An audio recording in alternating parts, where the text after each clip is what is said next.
And now from around the state, your top stories on Wisconsin 360. Well, good Wednesday morning. I'm Phoebe Murray, and you are watching Wisconsin 360. This is a daily live stream bringing you a check of top stories from across the state, plus a live check of your first alert forecast here in southern Wisconsin. So we are going to wait 1 second while we get some prompters. We're having some technical difficulties with the screen here for a second, and I do not happen to have my papers. So let's go ahead.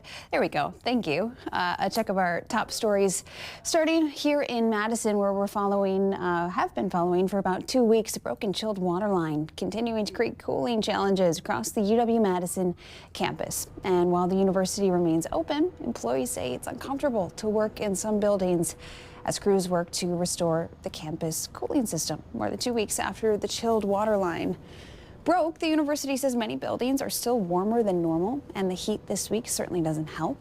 Crews have installed temporary chillers across campus to help cool priority areas like research spaces.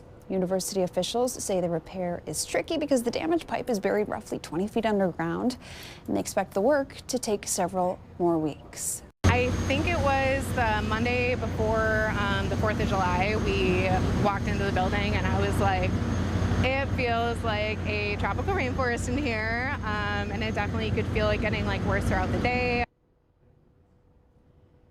UW officials will continue to post regular campus cooling updates online until repairs are complete. Well, FEMA has denied Wisconsin's request for public assistance funds for 4 counties. Rock County is one of the areas that will receive FEMA money. A new disaster recovery center is now open in Janesville, helping you to understand your options after the flooding and storms in April. So the center at the Rock County Job Center will be open weekdays from 10 a.m. to 6 p.m. There will be staff from FEMA and the Small Business Administration there to help you fill out disaster relief applications and answer any questions you may have about the process. The Hall of Fame brick wall has a new home outside Camp Randall. In 2024, the memorial bricks, they were dug up to make way for a multi-million-dollar practice field project, also drawing major backlash from Badger fans. So the Badgers introduced this brick walk back in 1993, giving fans a chance to have their own permanent, personalized brick outside of Camp Randall. After a 2-year wait during construction, people will finally get to see the memorial messages again, this time outside of Gate 1. We consider Gate 1 kind of the front door to Camp Randall Stadium. So what better place to put these bricks that are so meaningful to a lot of our fans? During construction, fans were given the chance to take their bricks home as a keepsake. UW Athletics allowed people to bring them back, and the project is now expected to be complete by football season. Edgewood High School of the Sacred Heart is looking to give student athletes the home game experience. A new campaign wants to raise money to build a new athletic complex where football, soccer, track, and lacrosse teams can all compete at home. Part of the plan would modify the existing athletic fields at Edgewood to build 4 buildings and a new stadium. You're looking at renderings here. This effort comes after the Madison Planning Commission unanimously approved the plan last night. Not everyone who lives in the area, though, is thrilled. Some Monroe Street neighbors have said that night games at a stadium would be a little disruptive. All right, those are the top stories that we're following here out of the Madison market. Let's now head northeast for a check of the top stories coming out of Green Bay. Here's morning anchor at BAY, Emerson Lehman. Hi from Green Bay, I'm Emerson Lehman. Here's what's making headlines in northeast Wisconsin. Appleton police say the driver of an overturned dump truck died in a crash on Highway 441. No other vehicles were involved. Crews were called out to that scene just before 12:30 Tuesday afternoon near Tallulah Avenue. Witnesses say they heard a loud boom and saw sand flying from the dump truck. The front end was completely crushed. The truck was loaded with sand at the time. It's not clear what caused it to crash, but one witness claims he was on a nearby overpass and saw the truck blow a tire before smashing into a highway barrier. So me and my son were walking on the overpass when the tire blew, and I looked, and then that's when I seen him go through the wall. I seen a lot of dirt fly in the air, so we ran back down to come down here and see if we could help, and there was only so much we could really do. Police have not identified the victim. Anyone with information on the crash is asked to call the Appleton Police Department. Today, the Brown County Board of Supervisors is expected to take up a management change for Austin Strobel International Airport in Green Bay. If approved, third-party company Vantage Group would take over daily operations and long-term strategy for the airport. The county would still maintain ownership. Supervisor Patrick Evans says the airport director, assistant director, and marketing manager were all terminated on Tuesday. Evans says the board has discussed airport operations several times in closed session. The airport is a big business, right? It's a $265 million economic impact to the area. It touches a little over 1,700 jobs. And in reality, it just hasn't been doing what it should be doing.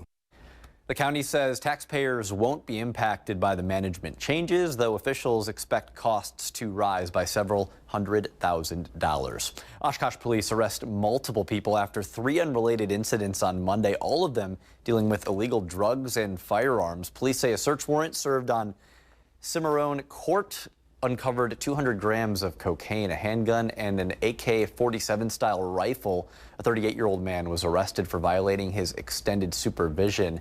A second warrant served on Bowen Street led to police finding 2 firearms and illegal drugs. 2 men in their 40s were arrested, one for bail jumping, the other for violating his probation. And then last night, officers went to a home for reports of an accidental gunshot. No one was hurt. A teenager was arrested on weapons-related charges. That's what's making headlines here in Northeast Wisconsin. I'm Emerson Lehman. Have a great day, everybody. Emerson, thank you. And for more on any of those developing stories, you can head to their website, WBAY.com. We're going to take a quick break, and we'll be back in 60 seconds with a check of more top stories from across the state.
All right, let's now head to Western Wisconsin for a check at the top stories coming out of the Eau Claire market. I'm going to hand things over to morning anchor at 13 News, Bob Gallagher.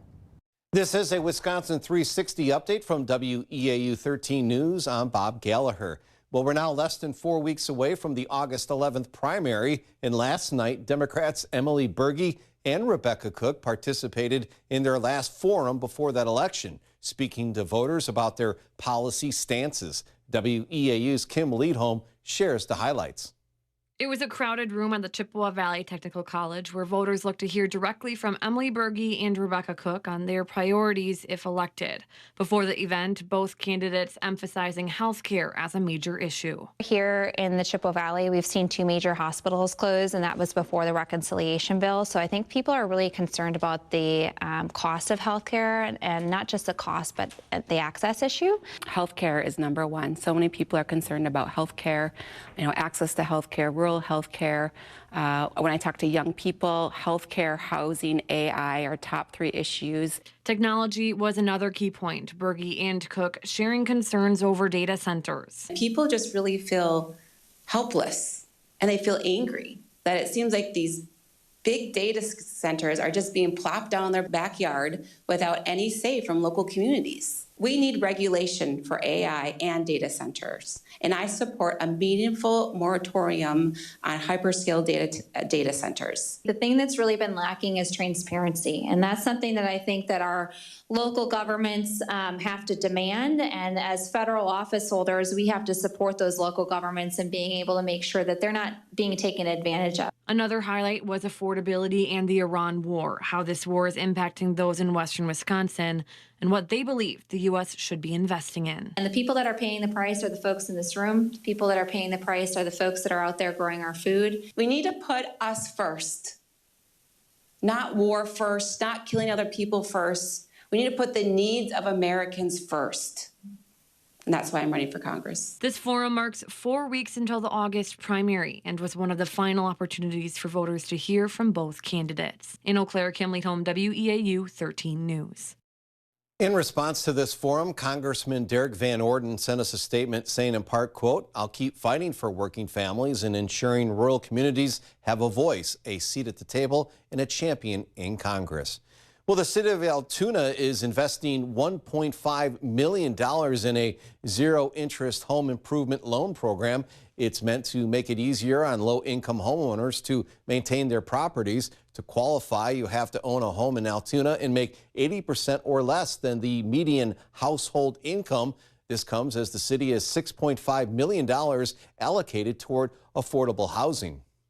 This is just our first step in helping those people that need their home repaired and that want to stay in their home and make it more livable for them. And the city is pursuing a revolving loan program to keep funds rolling in Altoona for decades to come. You can check your eligibility through the official website when it launches July 20th. And that's a check of your news headlines in Western Wisconsin. I'm Bob Gallagher. Have a great day. All right, Bob, thank you for a deeper dive into any of those stories. You can head to their website, weau.com. That does it for me here on Wisconsin 360, but stick around. We've got Charlie who's going to be detailing another first alert forecast for you. It's hot, it's humid, and now we have some air quality issues in play because of the wildfires in both Minnesota and Canada. So he's going to join you right after the break with a check of your forecast.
I'd say we all got a little emotional over the fact of we possibly saved those people's lives.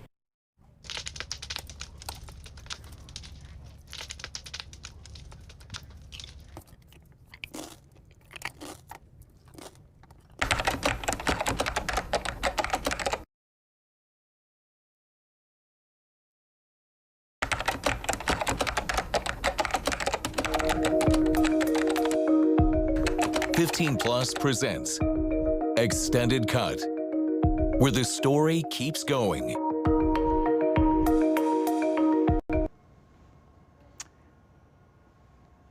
Hello again, it is First Alert Forecast time. We are streaming from our newsroom, and the heat continues across southern Wisconsin. High levels of heat and humidity in the picture for today, tomorrow, Friday. We'll see a little bit of a drop off after that. Let's get to the almanac. So far we've reached 81 degrees for the temperature today. We will top off likely in the mid 90s for high temperatures this afternoon. The low this morning was 68. That's a little cooler than it was yesterday, but we keep the alert days going between now and Friday. Dangerous levels of heat and humidity, triple-digit heat indices, and some late week storms possible. I think most spots will be dry, but there could be an isolated shower or thunderstorm popping up late tomorrow and later in the day Friday. 81 right now, 86 for the heat index, and we are looking at wind out of the north-northwest at 5 miles per hour. Our heat alerts, well, we have a heat advisory in place for southern Wisconsin. It will go until 8 o'clock this evening. We'll see if they extend it. We'll have borderline heat index temperatures for both tomorrow and Friday, at least for an advisory. It's definitely going to feel warm. High pressure in control, this ridge dominating the weather around here as we head through today, tonight, and into tomorrow. But we will have a cold front sagging across the state. That is what will bring in the slightly cooler temperatures, but also we will have at least a chance of a shower. That front's going to stall out. You'll see it become a stationary front, and it may trigger an isolated shower or thunderstorm as we move through the day. You can see a few of those showing up across southern Wisconsin and northern Illinois. Overnight they diminish, maybe some redevelopment taking place later in the day Friday, but we will still have a pretty decent amount of sun and quite a bit of heat and humidity. Let's look at those heat index temperatures. This is 5 p.m. around or a little above 100 degrees in quite a few locations. Elsewhere at 5 p.m. in the 90s. Then overnight, of course, they will drop off, and by tomorrow morning we're looking at temperatures in the upper 60s and lower 70s. Here is the forecast for today. We will climb steadily by noon 90, 2 p.m. 93, 94 at 4, and then a slow drop in the temperatures heading into the evening hours. 7-day forecast. Alert days coming up for today, tomorrow, and Friday, with high temperatures expected in the 90s, low 90s Thursday, Friday, 91 Saturday, and highs in the 80s heading into the early part of next week. It does look like we will have a drop-off in the temperatures, though, by Tuesday, and especially Wednesday, Thursday. I think we'll be upper 70s to low 80s, we'll say, for high temperatures Wednesday, Thursday, with considerably lower humidity. But for the time being, it is going to be hot and humid across southern Wisconsin, so if you are going to be outside, do take it easy. We are getting into the dangerous levels of heat and humidity, with those heat indices peaking 100 to 105 degrees for this afternoon. That is your First Alert streaming show. Brian will be back at 4:30 this afternoon with another streaming show, and we will take a look at another streaming show at 8:30 this evening. I will be back tomorrow morning to update you on the heat and humidity. Until then, have a great day.